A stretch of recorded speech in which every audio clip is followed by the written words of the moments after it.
తెలంగాణ జాగృతి నేతలతో ఎమ్మెల్సీ కవిత సమావేశం అవడం ప్రాధాన్యత సంతరించుకుంది. బంజారాహిల్స్ లో ఉన్న ఆమె నివాసంలో ఈ భేటీ జరిగింది.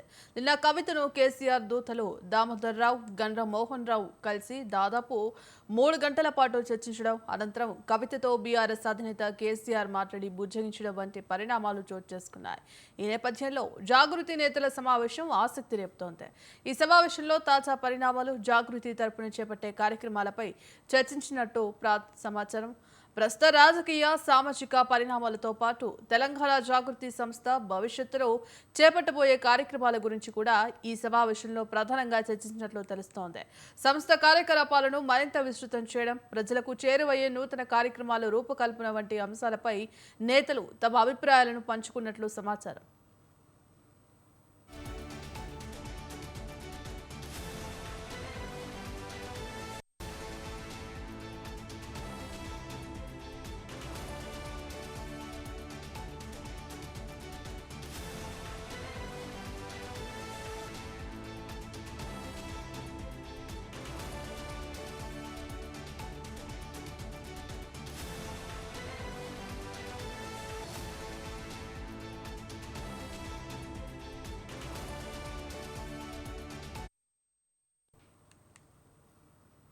తెలంగాణ జాగృతి నేతలతో ఎమ్మెల్సీ కవిత సమావేశం అవడం ప్రాధాన్యత సంతరించుకుంది. బంజారాహిల్స్ లో ఉన్న ఆమె నివాసంలో ఈ భేటీ జరిగింది.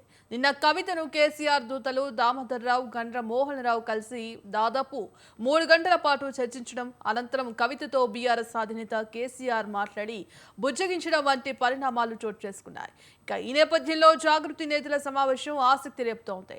ఈ సమావేశంలో తాజా పరిణామాలు, జాగృతి తరపున చేపట్టే కార్యక్రమాలపై చర్చించినట్లు సమాచారం. ప్రస్తుత రాజకీయ, సామాజిక పరిణామాలతో పాటు తెలంగాణ జాగృతి సంస్థ భవిష్యత్తులో చేపట్టబోయే కార్యక్రమాల గురించి కూడా ఈ సమావేశంలో ప్రధానంగా చర్చించినట్లు తెలుస్తోంది. సంస్థ కార్యకలాపాలను మరింత విస్తృతం చేయడం, ప్రజలకు చేరువయ్యే నూతన కార్యక్రమాల రూపకల్పన వంటి అంశాలపై నేతలు తమ అభిప్రాయాలను పంచుకున్నట్లు సమాచారం. ఇక కవితతో జాగృతి నేతల భేటీపై మరింత సమాచారాన్ని మా ప్రతినిధి, మా కరెస్పాండెంట్ సవిన్ లైవ్ లో అందిస్తారు. సవిన్,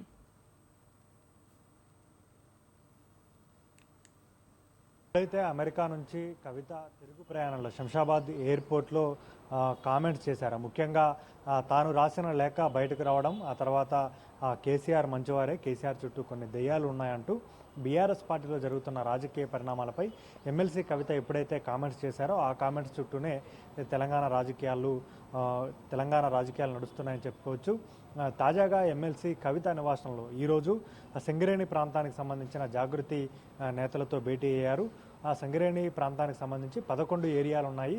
ఈ 11 ఏరియాలకు సంబంధించి కోఆర్డినేటర్లను నియమించారు. అంతకుముందు అమెరికా పర్యటనలో ఉన్న సమయంలోనే కవిత జాగృతికి సంబంధించి మహిళా, విద్యార్థి, యువజన విభాగాలకు సంబంధించిన రాష్ట్ర అధ్యక్షులను నియమించారు. అయితే జైలుకి వెళ్లే ముందు, ఢిల్లీ లిక్కర్ కేసులో ఎమ్మెల్సీ కవిత జైలుకి వెళ్లే ముందు జాగృతి కమిటీలను రద్దు చేస్తున్నట్లు నిర్ణయం తీసుకున్నారు. జైలుకి వెళ్ళి బయటకు వచ్చిన తర్వాత కొద్ది రోజులు పొలిటికల్గా సైలెంట్గా ఉన్న కవిత ఆ తర్వాత జాగృతి పరంగా కార్యక్రమాలను స్పీడప్ చేశారు. జాగృతి సంస్థ ద్వారానే రాష్ట్ర వ్యాప్తంగా పర్యటన చేశారు. దాదాపు 48 నియోజకవర్గాల్లో పర్యటన చేసినట్లు చెప్పుకొచ్చారు. ఇక బీసీ సంఘాలకు సంబంధించి బీసీ సంఘాల నేతలతో కలిసి బీసీల సమస్యలపై పోరాటం చేశారు. ముఖ్యంగా అసెంబ్లీ ప్రాంగణంలో జ్యోతిబా పూలే విగ్రహాన్ని ఏర్పాటు చేయాలి, అదేవిధంగా హైదరాబాద్ ట్యాంక్ బండ్ వద్ద జ్యోతిబా పూలే విగ్రహాన్ని ఏర్పాటు చేయాలనే డిమాండ్తో పెద్ద ఎత్తున కవిత ఫైట్ చేశారు. ఇక మహిళల సమస్యలపై కూడా ఎమ్మెల్సీ కవిత ఇందిరా పార్క్ వద్ద ధర్నాలు చేసిన పరిస్థితి మనకు కనపడింది. కానీ ఏప్రిల్ 27వ తేదీన బీఆర్ఎస్ పార్టీ బహిరంగ సభ జరిగింది. రజతోత్సవ బహిరంగ సభ జరిగిన తర్వాత తాను స్వయంగా బీఆర్ఎస్ పార్టీ అధినేతకు కేసీఆర్కు లేఖ రాశారు. ఆ లేఖలో పెద్దగా నెగిటివ్ అంశాలు, అంటే ఆ లేఖలో పెద్దగా రాజకీయాలను ప్రభావితం చేసే అంశాలు ఏమీ లేకపోయినా ఆ లేఖ బయటకు వచ్చింది. అందులో కేసీఆర్ రజతోత్సవ సభలో ప్రసంగించినటువంటి అంశాల్లో కొన్ని పాజిటివ్, కొన్ని నెగిటివ్ అంశాలను చెప్పుకొచ్చే ప్రయత్నం చేశారు. కానీ ఆ లేఖ బయటకు రావడం, సామాజిక మాధ్యమాల్లో చక్కర్లు కొట్టడంతో అమెరికా నుంచి తిరిగి రాగానే శంషాబాద్ ఎయిర్పోర్ట్లోనే తాను రాసిన లేఖ ఏ విధంగా బయటకు వచ్చిందో దానికి సమాధానం చెప్పాల్సిన అవసరం ఉందంటూ కామెంట్స్ చేశారు. కేసీఆర్ చుట్టూ కొన్ని దేయాలు ఉన్నాయంటూ కామెంట్ చేశారు. పార్టీలో జరుగుతున్న పరిణామాలను వివరించే ప్రయత్నం చేశారు. శంషాబాద్ ఎయిర్పోర్ట్లో మాట్లాడిన తర్వాత కొద్ది రోజులు రాజకీయాల్లో కొద్ది రోజులు సైలెంట్గానే ఉంటున్నారు. కాళేశ్వరం పర్యటనకు వెళ్లాలని భావించారు. కాళేశ్వరం పుష్కరాలు చివరి రోజున ఎమ్మెల్సీ కవిత పాల్గొనాలని భావించినప్పటికీ కొన్ని అనివార్య కారణాల వలన కాళేశ్వరం టూర్ను సైతం ఎమ్మెల్సీ కవిత రద్దు చేసుకున్న పరిస్థితి మనకు కనపడింది. కానీ ఈరోజు మాత్రం సింగరేణి ప్రాంతానికి సంబంధించిన జాగృతి నేతలతో భేటీ అయ్యారు. 11 సింగరేణి ఏరియాలకు సంబంధించి జాగృతి కమిటీలను ఏర్పాటు చేశారు. నిన్న సాయంత్రం బీఆర్ఎస్ పార్టీకి సంబంధించిన రాజ్యసభ సభ్యులు దామోదర్ రావుతో పాటు బీఆర్ఎస్ పార్టీకి సంబంధించిన సీనియర్ నేత, సీనియర్ న్యాయవాది గండ్ర మోహన్ రావు ఎమ్మెల్సీ కవితతో దాదాపు 3 గంటలకు పైగా భేటీ అయ్యారు.